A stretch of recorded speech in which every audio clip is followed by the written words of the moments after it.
السلام علیکم ورحمۃ اللہ وبرکاتہ۔ الحمد للہ رب العالمین والصلاة والسلام علی سید الانبیاء والمرسلین وعلی آلہ وصحبہ اجمعین، اما بعد۔ قال النبی صلی اللہ علیہ وسلم طلب العلم فریضۃ علی کل مسلم۔ محترم ناظرین،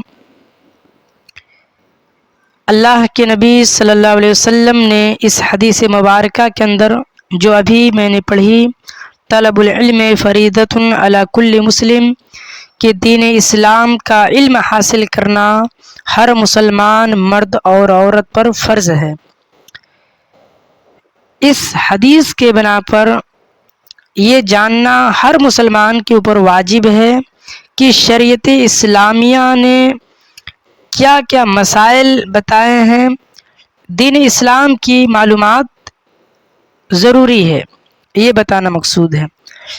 تو جب تک ہم احادیث کو نہیں پڑھیں گے، جب تک ہم قرآن کی تفسیر کو نہیں پڑھیں گے، تب تک ہم شریعت کو نہیں سمجھ پائیں گے۔ تو شریعت کو سمجھنے کے لیے، دین اسلام کو سمجھنے کے لیے ہمیں احادیث کا پڑھنا ضروری ہے۔ بغیر ہم حدیث کے پڑھے ہوئے ہم دین اسلام کے مسائل کو نہیں جان سکتے۔ جیسے پچھلے باب کے اندر آپ نے جانا کہ غسل کا مسئلہ، کہ اگر کوئی شخص اپنی بیوی سے ہم بستری کر لے، یا عورت ہے اس کو حیض آ گیا، اب اس صورت میں وہ کیا کرے گی؟ کیا حیض کی حالت میں ایک عورت نماز پڑھے گی یا نہیں؟ تو اس مسئلے کا حل آپ حدیث سے پڑھ سکتے ہیں، حدیث سے جان سکتے ہیں، قرآن سے جان سکتے ہیں۔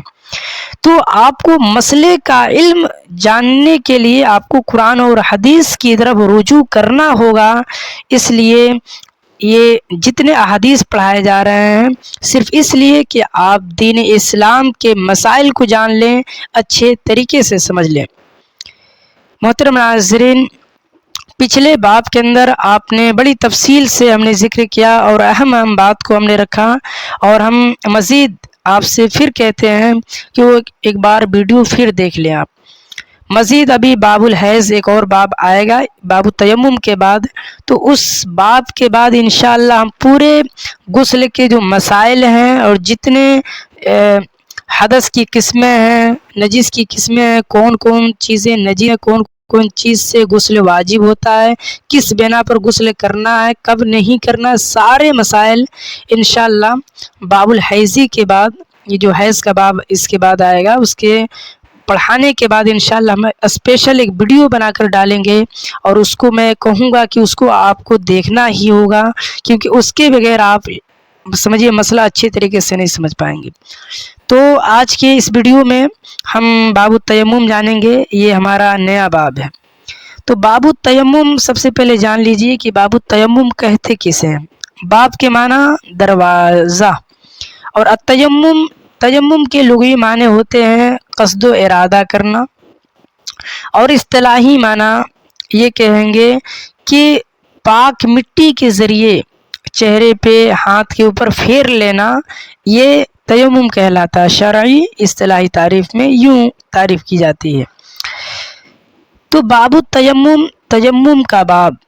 تیمم کا مطلب یہ، آپ جب بھی تیمم بولا جائے تو اس سے مراد یہ ہوتا ہے کہ وضو کا قائم مقام چیز، یعنی ایک انسان ہے، مثال کے طور پہ پانی موجود نہیں ہے، وضو کرنے کے لیے آپ کے پاس پانی کا ہونا ضروری ہے۔ اب آپ بغیر پانی کے آپ وضو نہیں کر سکتے، لہذا اسی طریقے سے اگر آپ کو وضو کرنا ہے تو پانی ہونا ضروری ہے، لیکن اگر پانی نہیں ہے تو آپ کیا کریں گے؟ تو اسلام نے سب سے بڑا ایک اہم امت مسلمہ پر ایک بھلائی کیا کہ اس نے مٹی کو پاک کر دیا۔ اب اگر ایک انسان پانی کو نہیں پا رہا ہے، کسی ایسی جگہ پر ہے، ریگستان وغیرہ ہے، پانی نہیں مل رہا ہے، تو اس صورت میں وہ مٹی کے ذریعے یا ریت بالو وغیرہ کے ذریعے جو بھی ابھی ہم بتائیں گے کہ مٹی کے ذریعے کس کس چیز کے ذریعے ہم تیمم کر سکتے ہیں، ابھی ہم بتائیں گے۔ تو لہٰذا پانی نہ ملنے کی صورت میں ہم تیمم کریں گے۔ تیمم کے کئی اسباب ہیں، کن صورتوں میں کرنا ہم بتائیں گے۔ ابھی فی الحال ہم حدیث دیکھ لیتے ہیں، آگے آئے گی ساری باتیں، ہم وہاں پہ ذکر کریں گے تفصیل سے۔ پہلے آئیے ہم حدیث کو دیکھ لیتے ہیں، حدیث کیا کہہ رہی ہے اور حدیث سے کیا مسائل نکل رہے ہیں۔ تو باب التیمم کا مطلب کیا ہوتا ہے؟ تیمم کا باب یعنی وضو کے قائم مقام چیز۔ اور ایک مسئلہ یہاں پہ نوٹ کر لیں، تیمم کا جو مشروعیت ہے وہ اسلام کے اندر ملتا ہے۔ آپ قرآن مجید جب پڑھیں گے تو اللہ تعالیٰ نے کہا فلم تجدوا ماء، کہ جب تم پانی نہ پاؤ فلم تجدوا ماء فتیمموا صعیدا طیبا، تو تم پاک مٹی کے ذریعے تیمم کر لو۔ یہ اللہ کہہ رہا ہے، گویا کہ تیمم کی مشروعیت جائز یہ قرآن سے ثابت ہے، سورہ نساء کے اندر آپ اسے پا سکتے ہیں۔ تو تیمم کی مشروعیت اسلام کے اندر ہے، لیکن کب ہے؟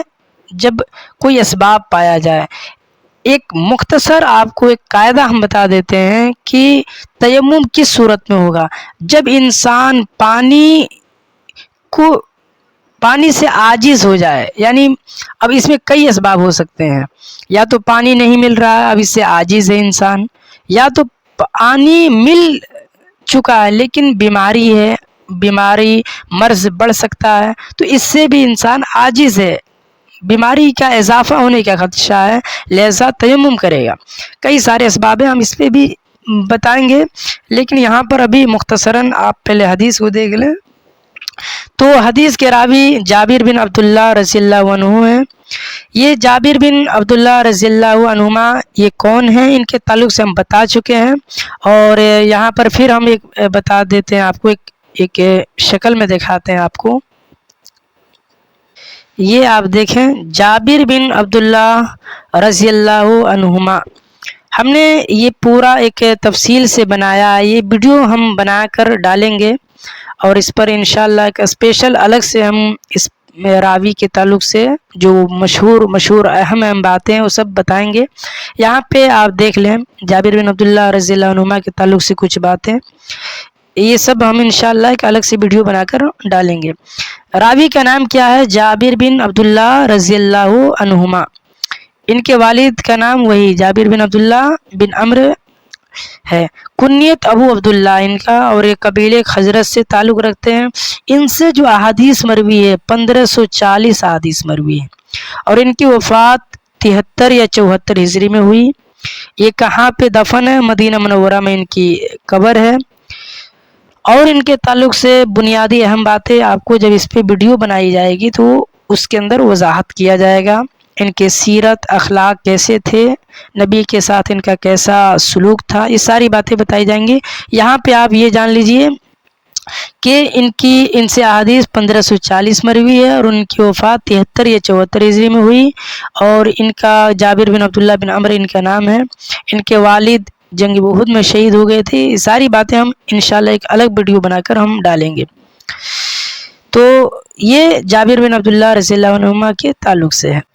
تو جابر بن عبداللہ رضی اللہ عنہما یہ حدیث کے راوی ہیں، یہ روایت کرتے ہیں۔ سب سے پہلے ہم حدیث کا اعراب دیکھ لیتے ہیں، لیکن ٹائم کچھ زیادہ ہو گیا لہذا ہم اعراب کے ساتھ ساتھ ترجمہ بھی دیکھ لیتے ہیں تاکہ وقت بچ جائے۔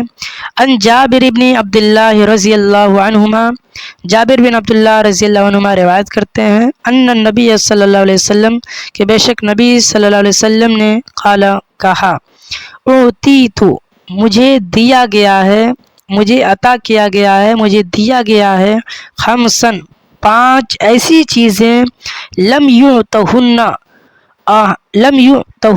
کہ نہیں دیا گیا، ہن اس کو، یعنی لم یعطہن اس کو کسی کو بھی، احدن یہاں نکرا گیا، کسی کو بھی یہ نہیں دیا گیا قبلی مجھ سے پہلے۔ اعطیت خمسن مجھے 5 ایسی چیزیں دی گئی ہیں، لم یعطہن احد قبلی کہ مجھ سے پہلے کسی کو یہ چیزیں نہ دی گئیں۔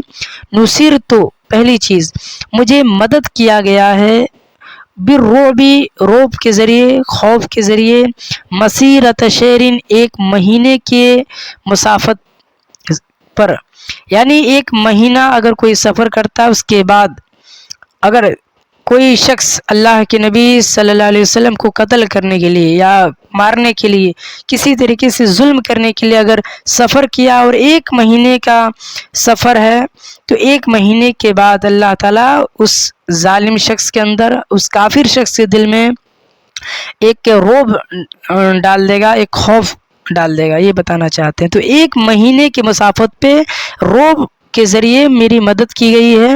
وَجُعِلَتْ، اور بنا دیا گیا ہے، لیل ارضو، ارضو یہاں پہ فاعل ہے، یعنی زمین کو بنا دیا گیا ہے میرے لیے، لیا میرے لیے، مسجدن سجدہ گاہ یعنی نماز پڑھنے کی جگہ، وطہورا اور پاک جگہ، پاک جگہ بھی بنایا گیا، پاک مٹی بھی، پاک مٹی اور پاکیزہ جگہ بھی بنا دیا گیا۔ فَأَيُّمَا رَجُلٍ، اب بتا رہے ہیں فَأَيُّمَا رَجُلٍ، پس جو آدمی، ادرکتہ، جو بھی آدمی، ادرکتہ الصلاۃ، نماز کو پائے، فلیصلی، تو چاہیے کہ نماز پڑھ لے، یعنی جس جگہ پہنچے نماز کا وقت ہو جائے تو نماز پڑھ لے۔ وذکر الحدیث، اور بھی یہ ابھی 2 چیزیں ذکر ہیں، آگے اور حدیث ہے جو کہ یہاں پہ ذکر نہیں کیا گیا ہے، لہذا ہم بلوغ المرام پڑھ رہے ہیں تو بلوغ المرام کے اعتبار سے ہی چلیں گے۔ تو یہاں پہ 2 چیزیں فی الحال ذکر ہیں، اور بھی 3 چیزیں ہیں، ابھی آگے دیکھ لیجئے۔